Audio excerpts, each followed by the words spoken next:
आगे बढ़ते हैं। अमन, खुशहाली, तामीर और तरक्की और सबसे बढ़कर मुल्क के बैरूनी दुश्मनों और दहशतगर्दों के खिलाफ पाक फौज के कामयाब ऑपरेशंस ने पाकिस्तानी तारीख में कई रोशन बाब लिखे हैं। इन ऑपरेशंस की बदौलत सिक्योरिटी फोर्सेस ने दहशतगर्दों की कमर तोड़ दी। 2022 बहुत सारे तोहफे भी देखे गया पाकिस्तान की आवाम को।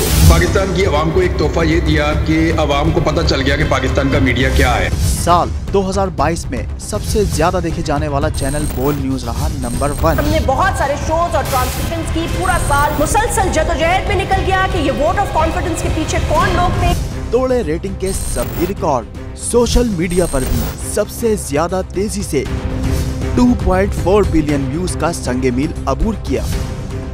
एंकर्स को भी आवाम में सबसे ज्यादा मकबूलियत मिली और सोशल मीडिया पर भी बोल रहा सब पर भारी। सब्सक्राइब करें और बेल दबाएं ताकि कोई खबर रह न जाए।